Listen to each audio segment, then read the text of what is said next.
Good morning students. आज हम पढ़ेंगे हिंदी सेकंड में वर्ण विचार। और वर्ण आपको पता है ना, आपको किसे कहते हैं? वर्ण कहते हैं अक्षर को।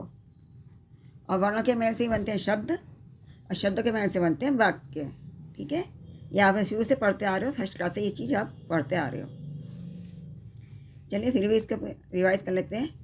रंजना ने वर्षा से कहा, आज हम नाटक देखने जाएंगे, क्या तुम चलोगी?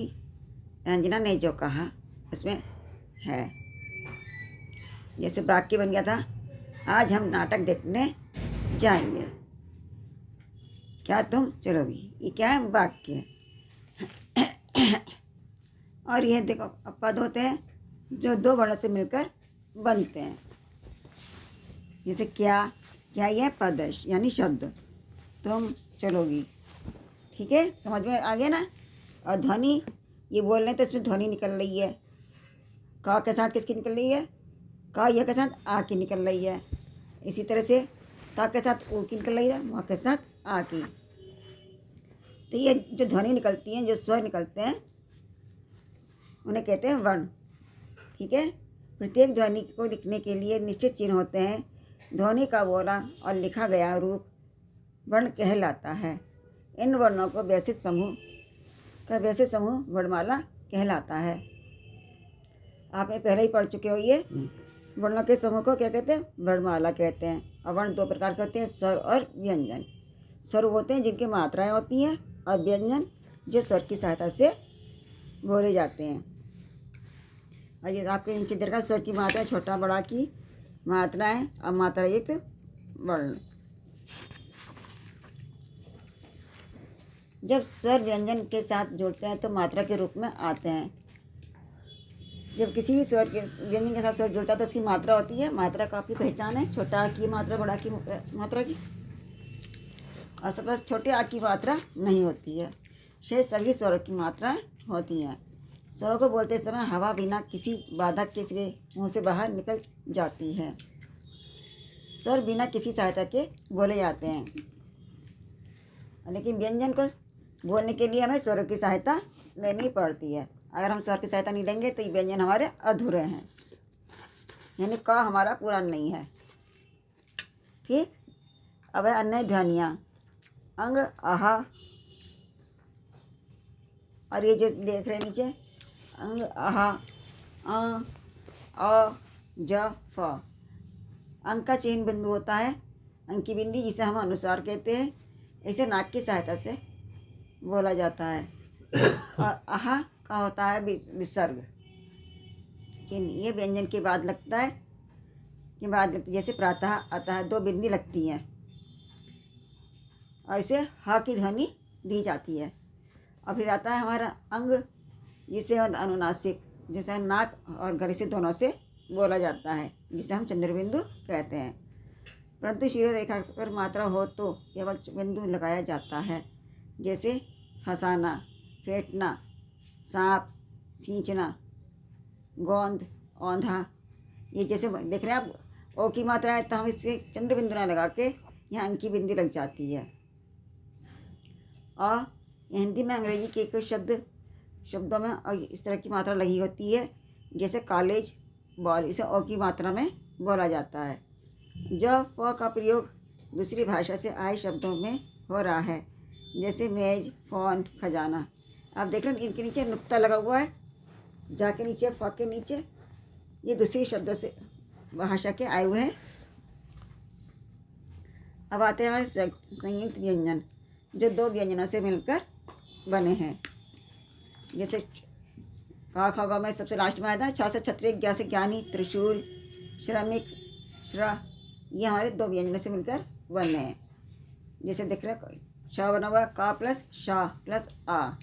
इसी तरह से ज प्लस अणा प्लस आ, ये बना। इसी तरह से त्र और श्रा बने हैं। अब आते हैं हमारे संयुक्त अक्षर और द्वितीय व्यंजन। संयुक्त अक्षर में दो असमान व्यंजन एक साथ आकर जुड़ जाते हैं।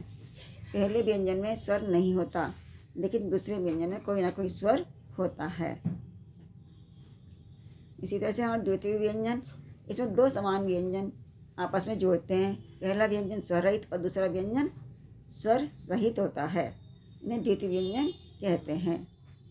अब इसके कुछ उदाहरण दिए गए हैं, देखिए जैसे द आधा द है, फिर ध प्लस ध तो क्या हो गया बुद्ध।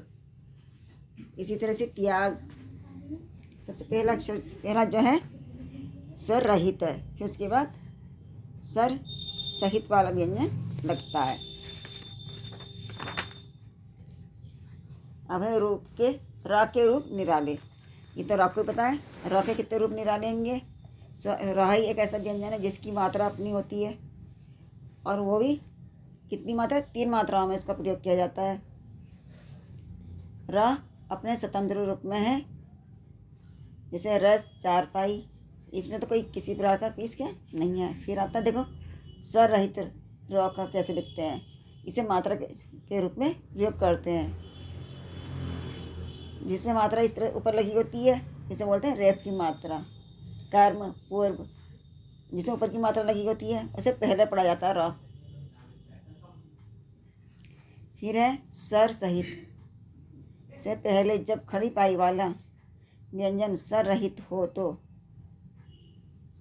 इसके नीचे मात्रा लग जाती है, इसे बोलते हैं पदेन की मात्रा। जैसे का के नीचे लग गया है क्रम, ग्राम, प्रकाश, विनम्र, तो इसे हम पहले व्यंजन बोलेंगे फिर रा के बोलेंगे। आप देखो क्रम को पहले बोला फिर रा बोला जा रहा है इसमें नीचे, और ऊपर देखो माँ पे लग रही है मात्रा, तो पहले रा बोलेंगे फिर माँ बोलेंगे। अब है स्वर रहित, र स्वर सहित से पहले स्वर रहित ट ड हो तो इसके नीचे के रूप में, जिनके यानी पैर नहीं होते हैं तो उनके नीचे इस तरह की मात्रा लगती है। ठीक है, जैसे ड्रम, इसमें नहीं लग सकती थी का या ऊपर वाली मात्रा, तो इसके लिए दूसरी तरह की मात्रा का प्रयोग किया जाता है। Drum, train, trolley, drama. अब र से पहले जब स्वर रहित द ह व्यंजन हो तो मूड़ी आकृति पर इस तरह से हलंत के रूप में प्रयोग किया जाता है। जैसे द्रव, दा के नीचे देखिए हर सब ह के बीच में लग जाता है। अब शब्दों को बोल बोल कर पढ़ो और अंतर समझो।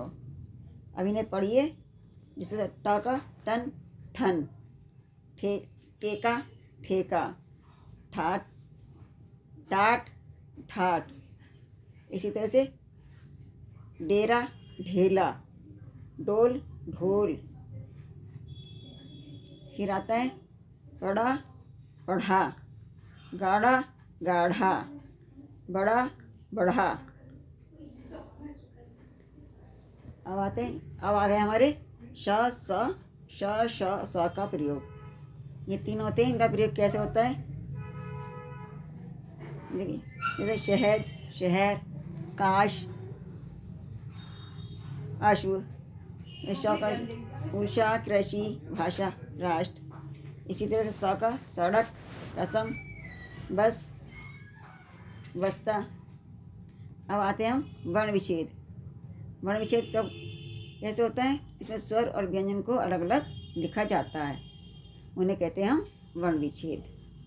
जैसे कला, कला में स्वर को अलग कीजिए और व्यंजन अलग कीजिए। जैसे देखा का प्लस अ प्लस ल प्लस आ, इसमें कितने वर्ण हैं, 4, समझिए। इसी तरह से ढोलक का, कृषि का और राहुल। हमने जाना भाषा की सबसे छोटी इकाई, ध्वनि का बोला और लिखा गया रूप को वर्ण कहते हैं। वर्णों के व्यवस्थित समूह को वर्णमाला कहते हैं। जब स्वर व्यंजन के साथ जोड़ते हैं तो मात्रा के रूप में आते हैं। किसी शब्द को अलग अलग रूप में लिखना वर्ण विच्छेद कहलाता है। ठीक है, आपको संयुक्त व्यंजन ही पता लगे कौन कौन से हैं, छ, त्र, क्य। और संयुक्त अक्षर में 2 असमान व्यंजन एक साथ आते हैं, और द्वितीय व्यंजन में 2 समान व्यंजन एक साथ आते हैं। ये हमने इस चैप्टर पार्ट में पढ़ा था।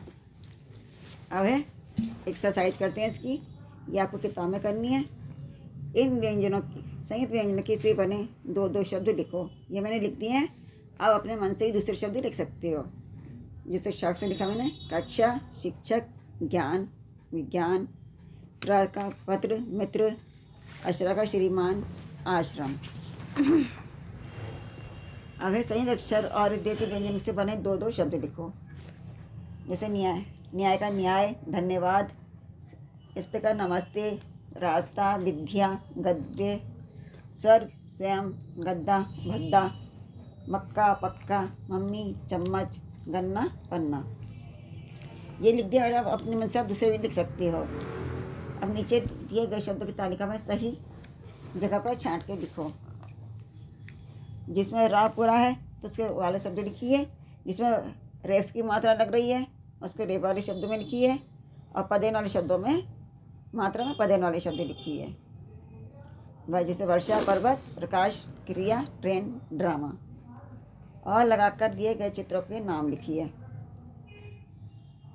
यानी जैसे बॉल, डॉक्टर, हॉकी, कॉफ़ी।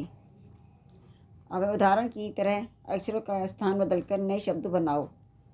जिस तरह से नव भारत, इसमें कितने 5, देखो 5 वर्ण हैं, लेकिन इसमें कितने नए शब्द बन गए। जैसे नव, भार, भारत। इसी तरह से ताजमहल की सहायता से, इन्हीं वर्णों की सहायता से आप नए नए शब्द अपने मन से भी बना सकते हो। जैसे मैंने बनाए ताज, हल, महल, जल, हम, मल, लता, जलता, जम। और आप अपने मन से ही दूसरे शब्द बना सकते हो इन्हीं वर्णों की सहायता से। दिए गए शब्दों को एक वर्ण विच्छेद करो। ये देखो कर रखा है ना मैंने, इसमें से वर्ण विच्छेद। इसे शब्द जाल में से शब्द ढूंढकर लिखो। अब यहाँ से आपको कोई शब्द छांट कर इसमें से देखने और यहाँ इसमें लिखने हैं। अब छोटे रा पे छोटे उ और बड़ों की मात्रा के शब्द अलग अलग करो। ये जैसे कर रहा है, पहले में रा में लग रही है छोटों की मात्रा, ताया, रुस्तम, रुकना, रुमाल। और दूसरे में लग रही है बड़ों की मात्रा।